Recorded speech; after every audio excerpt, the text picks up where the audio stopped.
Кардиган тоқу үшін бізге номер 5 спицаға, мына метровый, соған 146 петля іліп аламыз. 146 петляның 144-і ол біздің резинка. 2-де 2. 2 кромочный. Общий санын қосқан кезде сонда 146 болады. Мен қазір резинка тоқыдым. Примерно 1, 2, 3, 4, 5, 6, 7 ряд тоқыдым. Примерно. Енді мен основной узорға көшемін. Бірақ көшер алдында мына 5 петляны біз ұмытпаймыз. Бұл біздің 5 петлямыз планканың рөлін атқаратын болады. Мында 2. Мына лицевой сторонасы. Мына 2 лицевой, 2 изнаночный, 2 лицевой. 6 петля ғой. Плюс кромочный 7 петля біздің не болады? Планкамыздың рөлін атқаратын болады. Былай.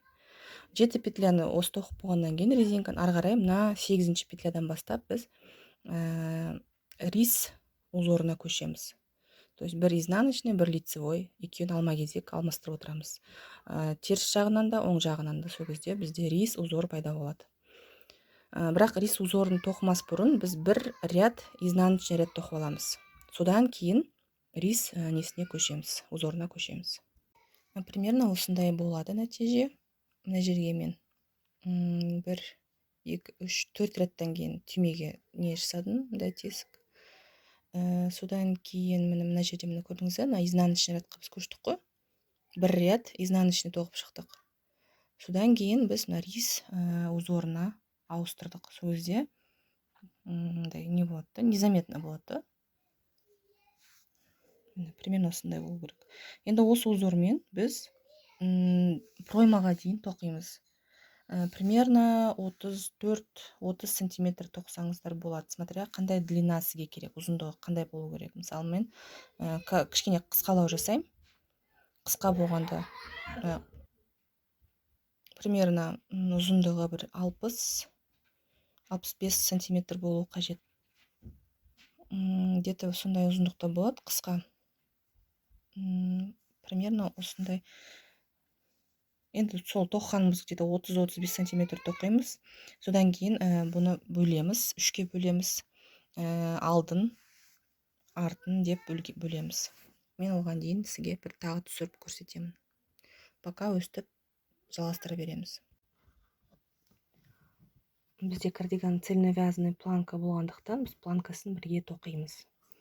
Бұл жерде узор бізде 2-де 2 резинканың несі. Жаңағы алдыңғы 2 рапорты, бір рапорты, 1,5 рапорты қалады. Сонда 7 петлямыз бұл біздің планкамыздың петлясы. Ары қарай бізде рис узоры кетеді мынандай. Рис узор қалай тоқылады? Мысалы бізде мына алдыңғы рядта лицевой. Лицевойды біз изнаночный тоқимыз. Алдынан. Келесі петля бізде изнаночный. Көрдіңіздер, мына жерде примычкасы бар. Бұны біз лицевой қылып тоқимыз. Алдыңғы петлядан, алдыңғы жағынан алып. Келесі петля бізде лицевой. Мына лицевой. Бұны изнаночный қылып тоқимыз. И солай до конца біздің узорымыз солай болады. Көрдіңіздер, мына жерде мына изнаночный, лицевой деп кезек-кезек алмасып отырады. Изнаночный рядты да тура солай тоқисыздар. Рисунок мысалы қарайсыздар. Егер мынандай алдынан тұрса, значит бұл изнаночный. Бұны біз лицевой тоқимыз.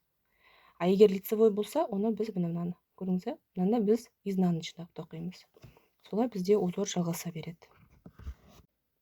Біз керек ұзындыққа дейін тоқып алдық. Менің кардиганым ұзындығы примерно проймаға дейін, примерно, қазместерге айтам, где-то 36 сантиметр.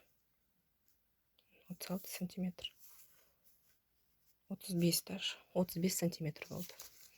Сіз көргендей, көрдіңіз, резинка, изнаночный ряд, соң кейін рис узоры. Алдыңғы планканы сол узормен ары қарай жалғастыра береміз. Бұл планка, цельновязанная планка.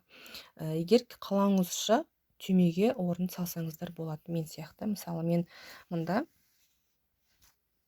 накид арқылы, самый простой способпен накид арқылы түймеге мындай тесіктер жасадым. Енді бізді кардиганымызды алды артына деп үшке бөлеміз. Менің сызбама мән берейік. Мынау біздің кардиганның туловищесі. Мынау резинка, мынау цельновязная планка, мынау алды, арты, алды. Біз қазір мына жерге дейін тоқыдық. Бізде, в общем, 146 петля, 144 негізі узорға, плюс 2 кромочный. Сол кезде 146 болады. Минус 14 петля. 14 петлямыз ол біздің мынау планкамыз. Мына жағынан 7 петля, оң жағынан 7 петля. Екеуін қосқан кезде 14 болады. 14 петляны алып тастаймыз, қалады 132. 132-ні 2-ге бөлеміз. Алды артына. Сонда 66 шығады. 66 петляны біз арт жағына қалдырамыз да, сол 66-ны 2-ге бөлеміз. 33 петлядан оң жақ сол жағына алдына кетеді. 33 петля плюс 14. Сонда сол количествоны біз қалдырамыз. Енді бізге мына жерден убавка жасап бастаймыз. Мына қазір мына бірінші ряд болады. Бірінші ряд болады. Мына жерде мына лицевой рядтан біз убавка жасаймыз. Бірінші мына 7 петляны тоқып аламыз да, соңғы 7 петлямен мына петляны бірге тоқимыз. Қазір тағы да айтайын. Мына 7-шіні тоқып келатсыз, міне бастадыңыз. 7 петляны тоқып келатырсыз, планканы тоқыдыңыз. Соңғы 7 петлямен бірінші мына узордың бірінші петлясын бірге тоқимыз. Қысқарттық, бір ряд тоқыдық. Каждый 5-ші рядта біз убавка жасап отырамыз. Міне, мен көрсеткендей, міне біздің мына ұзындығымыз, мына проймадан иыққа дейін ұзындығымыз примерно 22 сантиметр болады. 20-22 сантиметр алсаңыз болады. И сол аралықта біз убавка жасап отырамыз. Каждый 5-ші рядта. Мысалы, бірінші ряд біз убавка жасадық, тоқыдық до конца, изнаночный рядта тоқыдық, қайтып келдік оң жағына, убавка жасамаймыз. Қайтадан кері айналып изнаночныймен қайтып келген кезде 5-ші рядта тағы убавка жасаймыз. Жаңағыдай мен көрсеткендей. Бірінші біз 3-ке бөліп алдық қой. Енді бірінші алдын тоқимыз. Өстіп убавка жасап, мысалы менде суретке қарасаңыз 1, 2, 3, 4, 5, 6. 6 убавка жасау керек болып тұр. Сол кезде біздің мына алдымыздағы қысқартылған 33 петлямыз мынау 6 петляға қысқарады. Бұл біздің сол кезде V-образная горловинамыз шығады бізде. Осы қысқартулар арқылы. Осыдан тоқып болғаннан кейін петляларды жаппаймыз, ашық күйінде қалдырамыз. Дополнительный спицаға киісіп қоямыз, не болмаса контрастный жіпке киісіп қоямыз да, ары қарай спинкасын тоқимыз. Спинкасын жай ғана 66 петляны тоқып шығамыз. Ешқандай убавка, прибавка жасамай, целый өзін тоқимыз. Бұл 66 ол кромочныймен бірге қосқанда саны. Содан кейін тура сондай симметричный қылып мына жағын тоқимыз. То есть сол жағын тоқимыз. Точно так же убавкаларды осылай жасап отырамыз.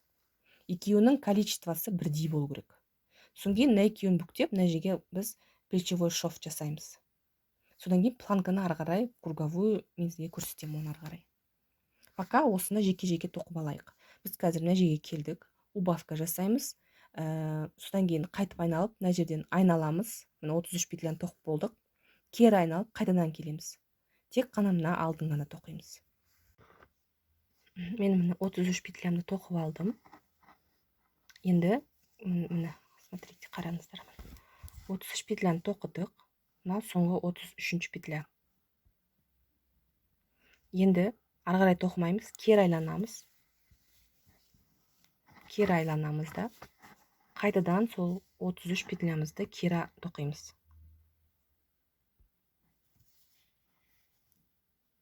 Мына жерде бізде, қазір 1 минут.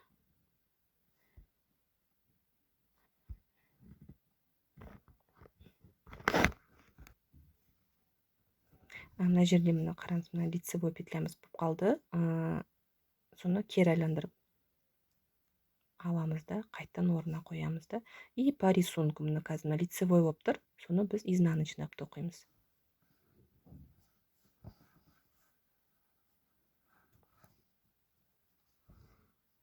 Қалған изнаночный бізде лицевой болады. Солай до конца мына біздің немізге дейін, алдына дейін кері қайтарып тоқимыз. Біз бірінші рядты, бірінші убавканы жасадық. Енді бізде екінші убавка болады. Екінші убавкамыз біздің 5-ші ряд, үшінші убавка 9-ші ряд, 4-ші убавка 13-ші ряд деп кете береді. Міне, біз кромочный шешіп аламыз. Біздің планканы тоқимыз. 2 изнаночный, 2 лицевой, 1 изнаночный. Енді жаңа мен айтқанда убавка жасаймыз. Мына лицевой мен мына узордың бірінші петлясын бірге тоқимыз. Сол кезде бізде убавка болады. Мына жерде бір убавка болды жаңа. Енді екінші убавка. Өстіп убавка жасап отырамыз. Жаңа мен айтқандай, біз 5-ші рядта жасадық. Мынау бізде 5-ші ряд. Келесі убавка 9-ші рядта жасаймыз. Одан кейін 13-ші ряд, одан кейін 17-ші ряд, содан кейін 21-ші ряд. Примерно 20 сантиметр, 20-25 аралығында болу керек. Жаңағы біздің неге рукавқа арналған жер проймасы. Примерно өздеріңіз қарайсыздар ғой. Пока тоқи беріңіздер. 20-25 болса нормально болады.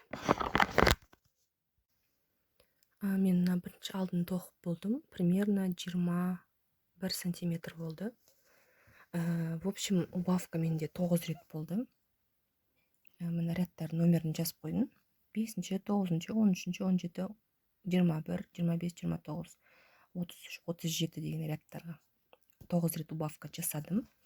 Бір ряд тоқыдым. Енді менде қазір 38 ряд полностью. Тағы 2 ряд тоқимын да 40 қыламын. 40 қыламын. Бұл петляларды жаппаймын, өстіп ашық күйінде қалдырамыз. Контрастный жіпке, не болмаса дополнительный спицаға кигізіп бекітіп қойсаңыздар болады.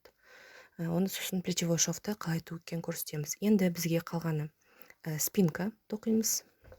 Міне 66 петляны тоқып шығамыз. Тек қана өзін 40 ряд. Тура солай алдың сол жағын тоқимыз. Алды жағын тоқимыз. Бұл жерде кішкене өзгерістер болады. Себебі убавка жасаған кезде петлялар қарауы, оның бәрін түсіндіріп айтам. Содан плечевой шов жасаймыз да, рукав шығарамыз. Пока спинканы тоқи берейік. Мен мына арт жағын, спинкасын, алды жағын тоқып болдым. Примерно осындай болып шықты.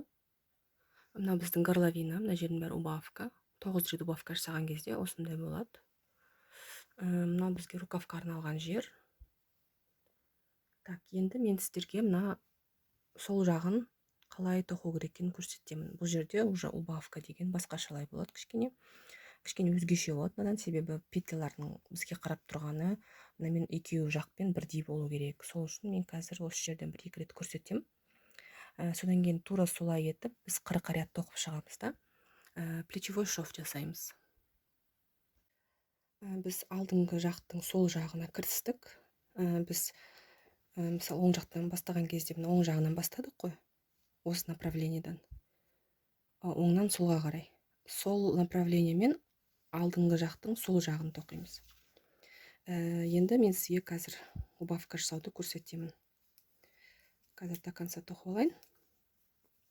Убавкаларды біз лицевой жақтан, оң жақтан жасаймыз.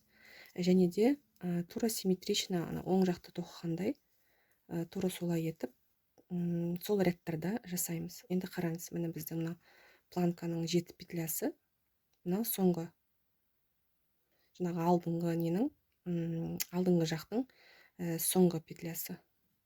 Сонда біз мына соңғы 7 планканың 7-ші петлясын екеуін бірге шығарамыз да, мынаны біз өзімізге қарай бұрып аламыз. Содан кейін мына алдыңғы екеуін бірге тоқимыз. Сонда бізде мына петлялар, көрдіңіз бе, сол бізге қарап тұрады. Қазір тағы көрсетем. Изнаночный рядты тура солай тоқып аламыз да, келесі убавка жасаған кезде уже 5-ші рядтан тағы да көрсетеміз сіздерге. 5-ші рядта кездесеміз. 5-ші рядқа келдік. Тоқып тастадым. Тағы да көрсетіп жіберейін, қалай убавка жасау керек екенін. Содан кейін ары қарай өздеріңіз жалғастырасыздар. Мына жерде міне міне келіп тұр. Соңғы рет көрсетемін.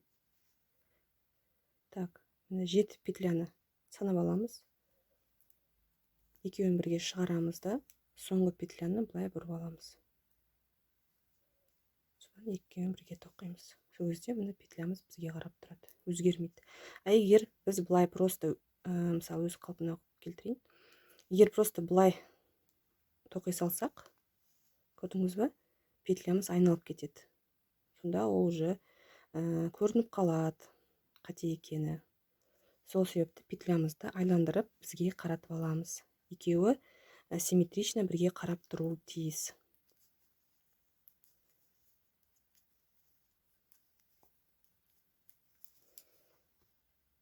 Біз алтын тоқып болдық. Енді біз теріс айландырамыз. Обязательно плечевой шов жасаған кезде біз теріс жағынан жасаймыз. Теріс жағына ауыстық. Мына көрдіңіз бе, мына жер теріс жақ.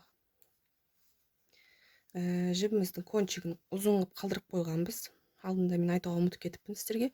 Мына артын тоқып біткен кезде ұзын кончик қалдырасыздар, себебі бұл бізге қажет болады. Енді бізге үшінші қосалқы зат керек, не болмаса крючок. Кішкене размері кішіректеу. Менде мысалы мынау 3,5. Көріне ме, көрінбей ме? 3,5 крючок, не болмаса үшінші спицамен алсаңыздар болады. Енді жапқан кезде қалай істейміз? Біз мына екеуін бірінші спицаны шығарып, мынаған кигіземіз. Осы екеуін біріктіріп, бір петля шығарамыз да, мынаны босатамыз. Міне бізде бірікті. Енді келесі кезекте петляны шығарамыз да, мынаған кигіземіз. Тура солай мынаны бір петлясын шығарып аламыз. Содан мына артқы петлясынан мынаны өткіземіз. Кішкене босаңғырап тоқимыз. Қатты бос қып тоқымаңыз, қатты қып тоқымаңыздар. Себебі влажно тепловая обработкадан кейін сіздің кардиганыңыз созылып нетеді, кішкене шовыңыз сол кезде тырысып қалады. Мынаны ұстап тұрамыз, шығып кетпес үшін. Қайтадан повторяйым. Мынаған кигіземіз бірінші нені. Екеуімен бірге алып аламыз. Артқысынан өткіземіз. Шешіп аламыз. Екінші спицаға кигіземіз. И артынан өткіземіз. И осылай мына жерге дейін до конца тікпейміз. Мына 7 петляға дейін тігеміз. Мына 7 петляны қосалқы бір дополнительный спицаға не болмаса бір жіпке кигізіп қойыңыз. Бұл біздің жағамыз болады. Оны в круговую тағы да мен сізге көрсетемін, қалай тоқу керек екен. Бірінші мына шовты жасап алайық, содан кейін жағаға кірісеміз. Біздің кардиган почти уже алды дайын. Енді тек қана жеңі қалды, сосын кейін жағасын тоқимыз қазір. Жағасын тоқу үшін бізге не істеу керек? Бізге бірінші санап алу керек. Бізге мынаның қақ ортасын, арқасындағы петля, артындағы петля ғой, соның қақ ортасын біз санап алуымыз керекпіз. Сол себепті біз мына 7 петляны санамаймыз планканы. Қосқан кезде бұны бөлек тоқимыз. Бізде мынандай петля қосылды. Екі плечевой шовтың петлясы қосылады. Мына жерден и мына жерден. Соны санап аламыз. 1, 2, 3, 4, 5, 6, 7, 8, 9, 10. 10 петля. То есть мына жағында 10, мына жағында 10. Мынау қақ ортасы. Енді бізге планканы тоқимыз. Тек қана мына 7 петляны тоқып отырамыз. Қазір көрсетемін сізге. 10 етіп белгілеп аламыз. Енді қараңыздар. Енді біз планканы тоқимыз. Бірінші петля. Бірінші, екінші, үшінші, 4-ші, 5-ші, 6-ші, 7-ші петляны біз мына алдыңғы жаңағы қосылған петлямен артқы петляның артындағы спинканың 1-ші петлясымен бірге қосып, мына үшеуін бірге тоқимыз. Сол кезде бізде мына жерде дырка болмайды. Қаттырақ тартамыз, кері қайтамыз. Мынаны тоқымаймыз, кромочный ретінде санаймыз оны. Ары қарай осы 7-еуін тоқи береміз. Кері келеміз тағы да.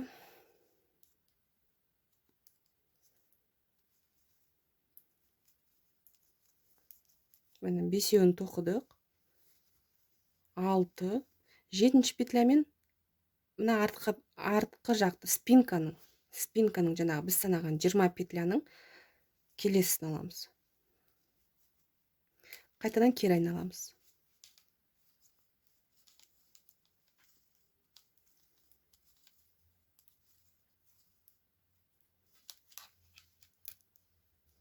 Тағы да қайталаймыз. Осылай біз жаңағы 10 петля біз бөліп алдық қой, 20 петляны 2-ге бөліп алдық қой, 10-10-нан. Сол 10 петля бізде жабылу керек.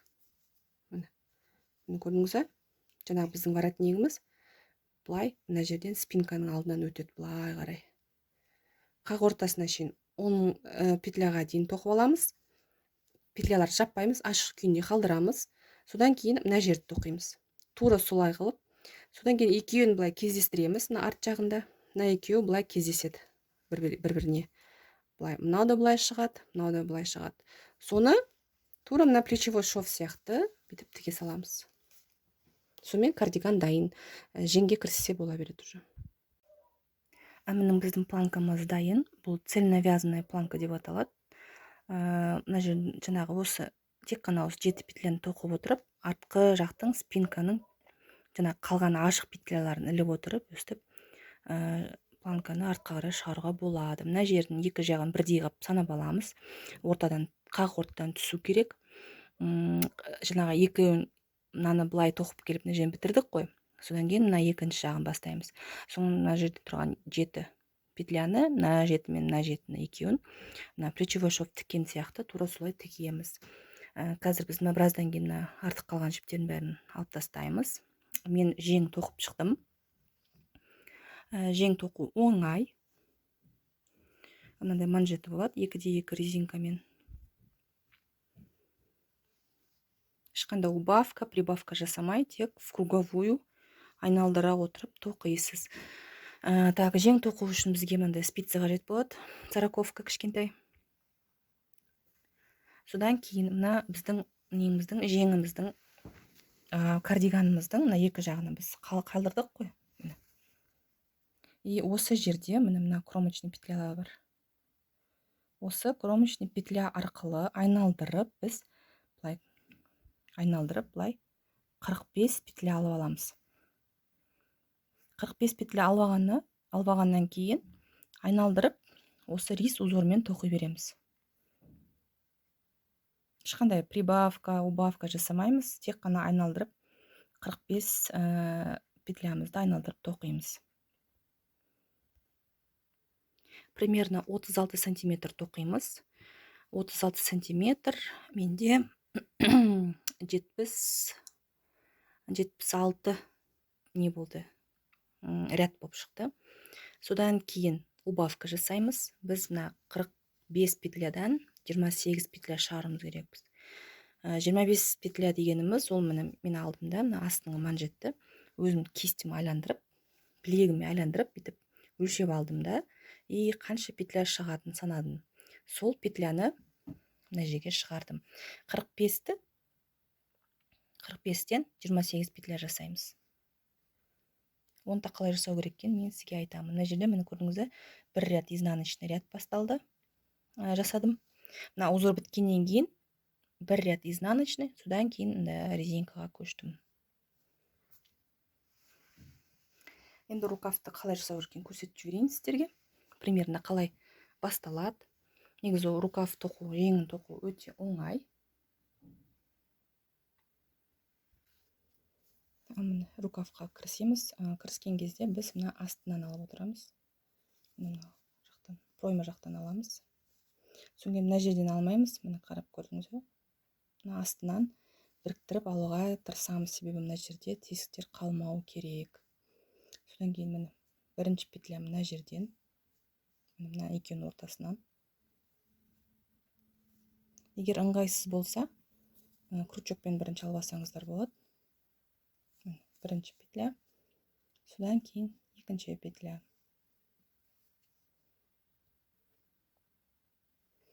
И өстіп айналдырып, мына кромочный петлялардан біз жеңге петля шығарамыз.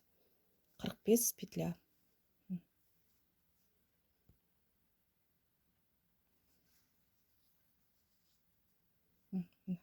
Біреу көріп тұрсыз ба, өзіңіз кромочный петлялардан өстіп 45 петля шығарамыз да, в круговую ешқандай убавка, прибавкасыз осы рис узорымен ары қарай жалғастырамыз. Примерно менде 76 ряд болып шықты, 36 сантиметр.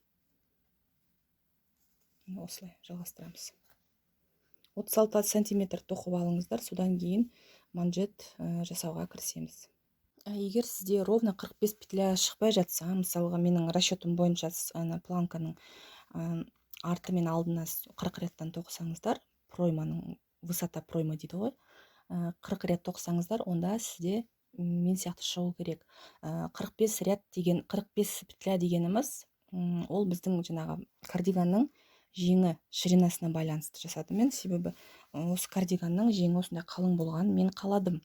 Егер сіз ондай қаламасаңыз, сіз кішкене жіңішкелеу қылсаңыз болады. Мысалы, не обязательно 45, 41 қылсаңыз болады, бірақ тақсан болу керек, себебі мына узорға біздің тақсан керек. 41 қылса болады, 43, не болмаса 38, бірақ 38 болса кішкене жіңішке болып қалады. Сол себепті нетіңіздер, постарайтесь кішкене хотя бы 43 қылуға, 41 қылуға, себебі кішкене широкий болған кардиганда әдемі көрінеді. Соңына манжет салған кезде рукав объемный көрінеді, әдемі болады. В общем, мына осы рукавты шарып алғаннан кейін, мысалы міне петлясын шарып алғаннан кейін количествосы тақ болу керек, тақсан болу керек. Сол кезде мына узорыңыз шыға түссін. Соны ұмытпаңыздар. Так, біз жеңді тоқып болдық. Мынау соңғы ряд. Енді біз жеңді қысқартамыз. Жаңа мен айтып кеткендей, манжет жасаймыз. Мынандай 2-2 резинкамен 28 петля болу қажет. Бізде мында 45. Енді біз 45-ті 28-ге қысқартамыз. Бізге бір ряд, содан кейін, осы узордан кейін бір ряд бізге изнаночный ряд тоқып шығу керек. Как раз осы изнаночный тоқып атқан кезде біз петляларымызды қысқартып аламыз.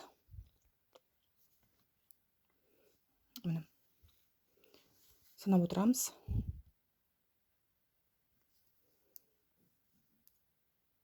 Барлық петляны изнаночныймен тоқимыз. 1,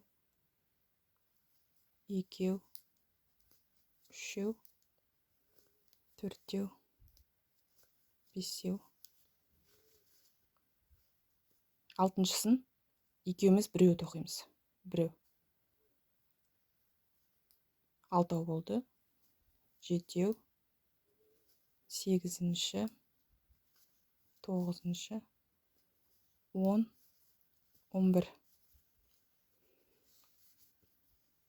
11-ін бір қыламыз. 12, 13, 14, 15 біреу. 15, 16, 17, 18. Так, 18. Так, бізде енді қарап шығамыз. 18.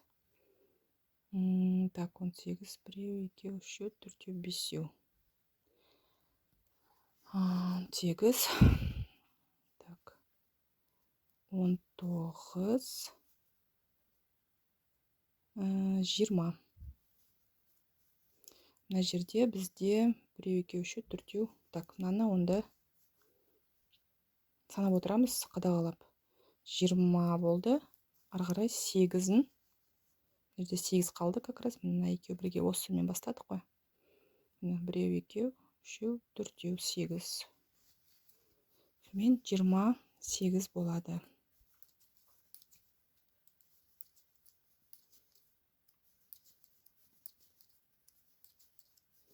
Так, енді біздің мына спиціміз көрдіңіз, керіп тұр. Ыңғайлы болса, анда чулочный спицалар болады носки тоқығанға. Соны кигізіп тоқысаңыз болады, 3 бізбен тоқығанға. Алмаған былай ыңғайлы. Мен қазір бұны былай қойып алам. Ортасына белгілеп алам. Міне, ортасынан сосын тартам.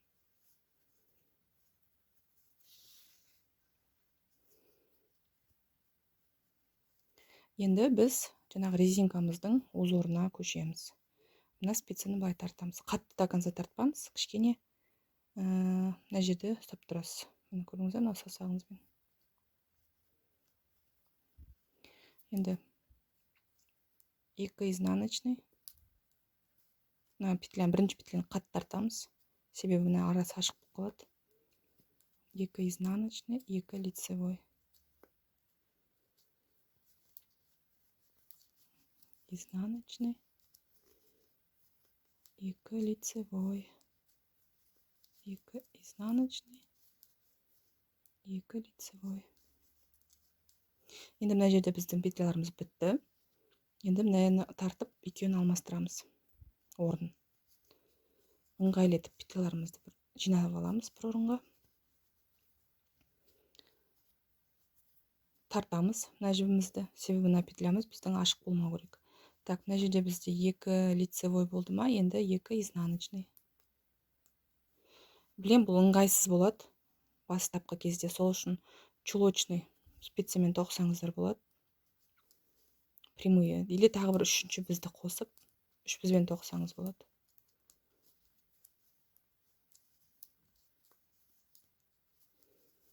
Екі изнаночный, 2 лицевой. 2 изнаночный, 2 лицевой. Мына жерде көрдіңіз, бір петля артық қалып қалған. То есть рапортқа келмей тұр. Сол үшін біз екеуін бірге қоса саламыз. Енді мынау бірінші рет бітті. Екінші рет қаусамыз. Тура осылай Magic Loops деген тәсіл бұл. Интернеттен дұрыстап қарап алсаңыздар болады. YouTube'да осы туралы видео өте көп. Енді осы біздің резинкамызды петлялар қалай тұр, солай тоқи береміз. Мына 2 изнаночный.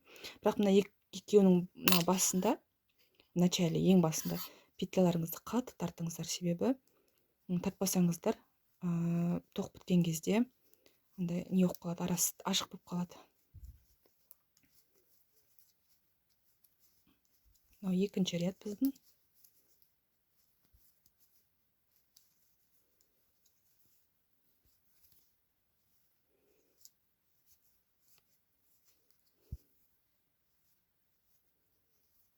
Так, лицевой, мына жерде изнаночный. Екінші рет аяқтап қалдық. Өстіп біз 10 ряд тоқуымыз қажет.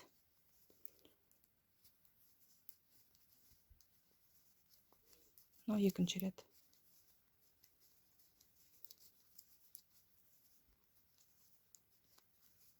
Өстіп біз 10 ряд тоқимыз. Так, біз манжетіміз тоқып болдық. Мына 10 ряд шықты, 28 петля. Енді біз бұны жабамыз. Камераны қойып алайын. Екеуін бірге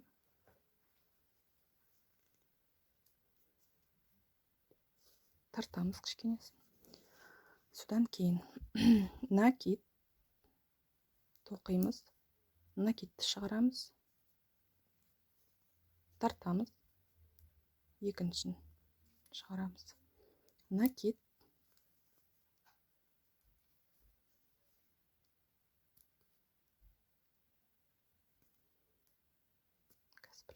Что такое?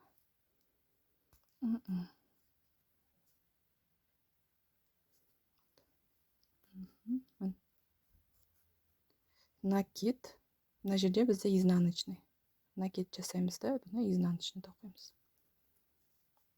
бірінші накидті шығарамыз, кішкене тартамыз, аралары бос болып қалмау керек.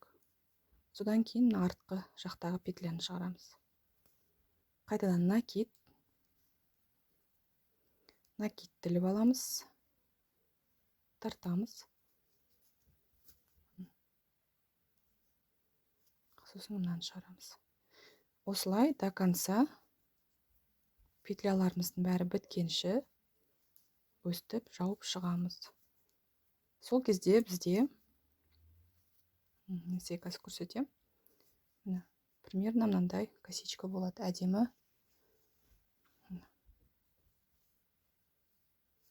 Эластичная дейді, бұл қатты емес, тартып тұрмайды. Жауып болғаннан кейін бізге мына кончикті тығу керек. Бұл жер, мына косичка, былай қарасаңыз, көрдіңіз, айналдыра бұл жерде бір өрім шығады, кромочный петля сияқты. Енді бізге соны ары қарай жалғастыру керек. Біз мына жерде лицевоймен аяқтадық, мына жерде екі изнаночный, мынау петля екеу. Сол екеуінің ортасынан кіргіземіз де крючогымызды, жаңа қалған кончикті шығарып аламыз. Содан кейін мынау біздің, көріп тұрсыз ба? Соны айналдырып өтеміз. Сол кезде мына біздің косичкамыз ары қарай жалғасып кетеді. Мына жерге мына жібімізді фиксируем, арасынан өткіземіз де фиксируем, сөйтіп кетпейтіндей қылып. Содан кейін мына жерде көріп тұрсаңыз, изнаночный рядта тоже өзінің косичкасы бар. Сол косичкаға біз тығамыз, айналдырып.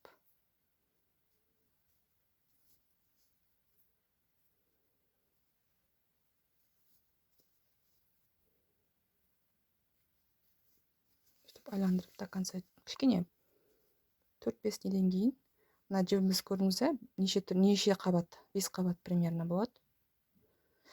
Соны бір екіге бөліп аламыз да, бір косичканың астынан жібереміз. Содан екеуін байлаймыз, чтобы манжетіміз ары қарай сөтіліп кетпейтіндей, уже точно сөтілмейді. Камерам құлап жатыр ғой. Енді мына жерде жібімізді кесіп тастаймыз. Біз жеңіміз дайын. Қайсы басы, қайсы аяғы білінбейді сол кезде.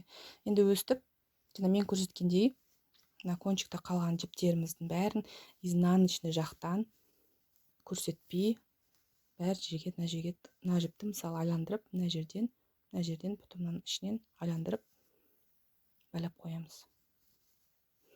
Кардиганымыз дайын. Бізге енді қалды осы жаңағы жіптердің бәрін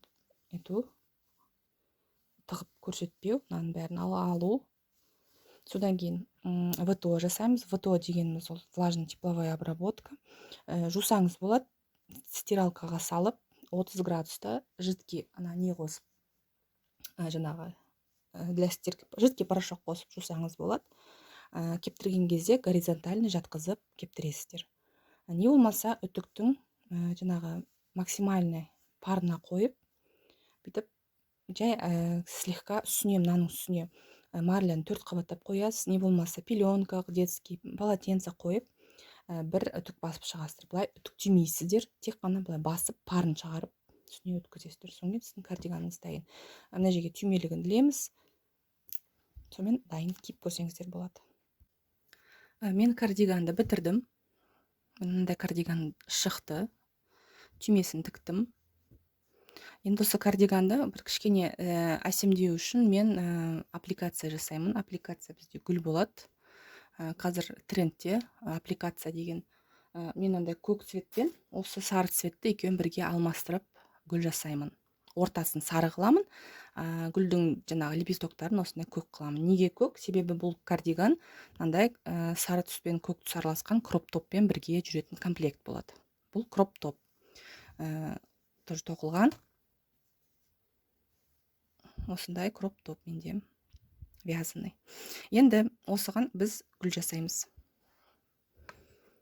Крючокпен бізге керегі крючок. Жібімізді алып аламыз.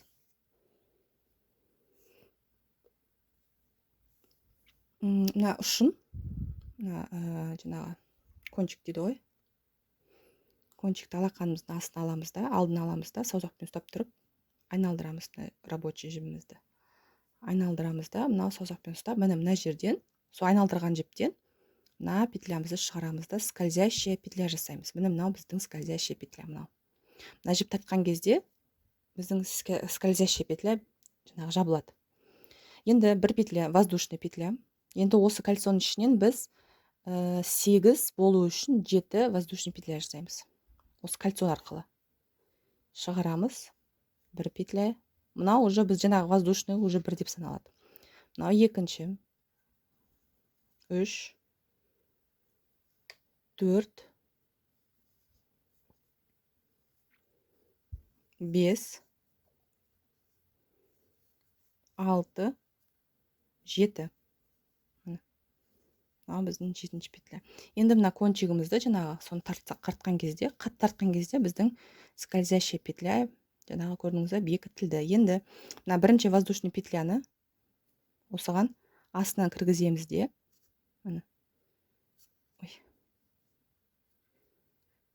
Міне көрдіңіз бе, мына екеуін астынан кіргізіп, менің крючогым кішкене толстой болып тұр. Негізі тонкий болса болар еді. Таппай қалдым. Осыған кіргіземіз де. Міне. И мынамызды шығарамыз. Болды. Енді бізге мынау сары жіп керек емес. Бұны алып тастаймыз.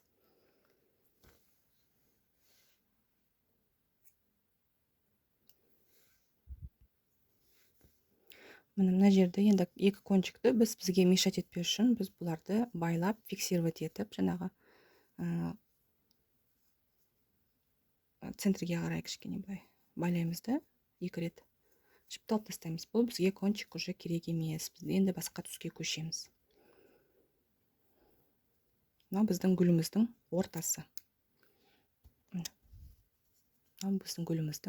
Енді осы гүлдің ортасына біз лепестоктар жасаймыз. Лепесток бізде көк цвет болады, жаңа мен айтқандай. Менің көк жібім тонкий болғандықтан мен бұны 2 қабат қылып аламын. 2 жіппен тоқимын. Міне, бүйтіп алып аламыз.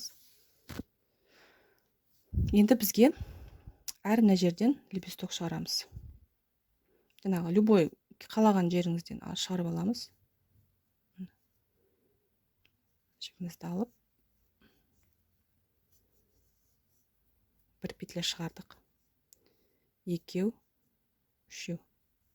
Енді прям осы жерге, осы петляға біз накид жасаймыз да. Бүйтіп ұзыннан 1. Бірақ до конца тоқымаймыз. 2-ші накид тартамыз. 3-ші накид.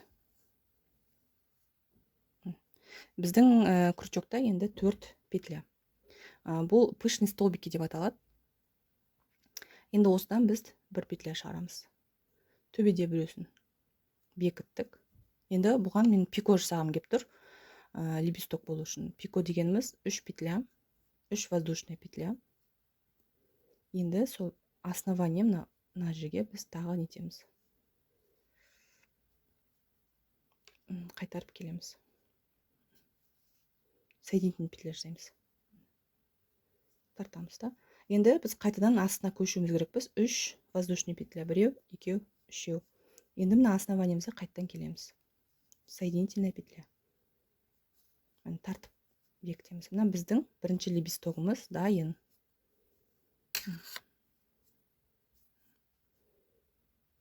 Енді екінші неге мына петлямызға саламыз. Мына жерден. Опять соединительный жасаймыз. Енді 3, 1, 2, 3 бізге көтерілу керек. Енді пышный столбик жасаймыз тағы да.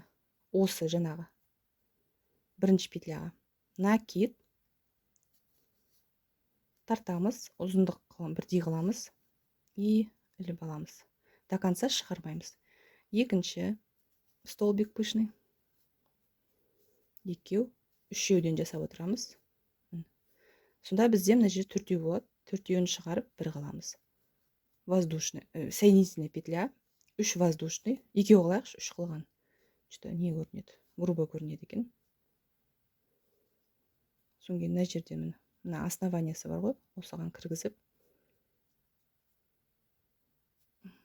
Қазір менің тым толстой болып тұр. Мына жерден. И осыған соединительный петля жасаймыз. Енді 1, 2, 3 қайттан төменге түсеміз. Қайтадан основаниясына жаңағы келеміз. Соединительная петля жасаймыз. Енді келесі петляға кіреміз. Мынау біздің келесі петлямыз.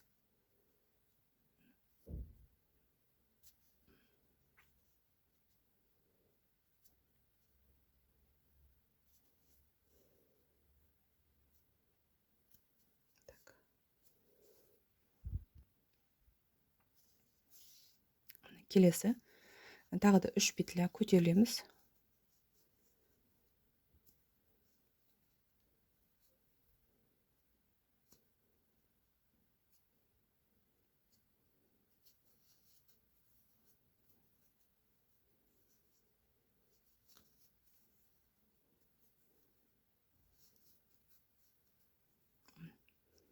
Төртеу біріктіреміз. Воздушный петля, пико жасаймыз. 1, 2. Пико деп аталады.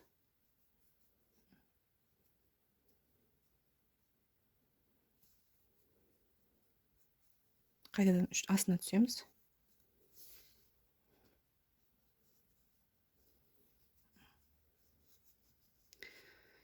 Келесі петля. Опять осында үшеу. Накид. Біреу. Екеу. Үшеу.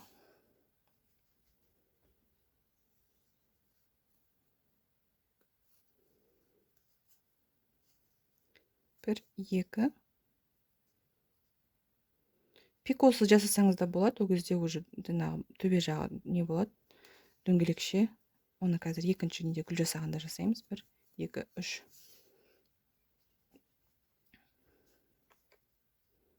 Қайтадан осы основаниясына келеміз де. Міне. Біреу. Енді мына последний соңғы петля. Осыған тағы да бір лепесток жасаймыз. 1, 2, 3.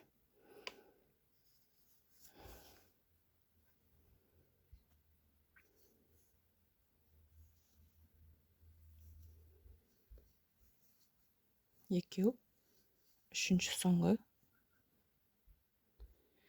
Содан кейін біреуін шығарап, тағы пико жасаймыз. 1, 2.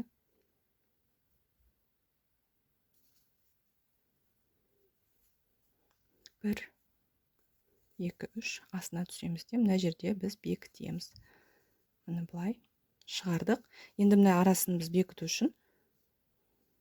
Мына жерде не болып кетті өзі.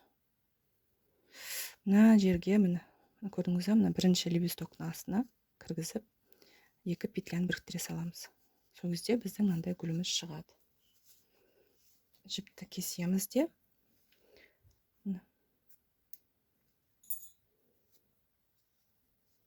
Тартып, мынаны арт жағынан шығара саламыз. Сол кезде біздің неміз көрінбейді. Мынандай гүл болды. Ортасы сары. Мынандай гүл болды. Осындай гүлден мен бір 10 шақты жасауым керек. Сол біздің мынандай кардиганға аппликация болады. Жеңіне, артына, алдына өстіп гүлдер қоям. Гүлді әрине мен моншақпен, ортасына бір моншақ па бір нәрсе сондаймен безендіремін. Гүлді аппликация ретінде тігудің алдында біз кішкене үтік басып отпаривать етіп жібереміз. Себебі мына петляның бәрі көрдіңіз бе, қисық-қисық. Бұның бәрін біз жаңағы әдемілеп жабыстыруымыз керек.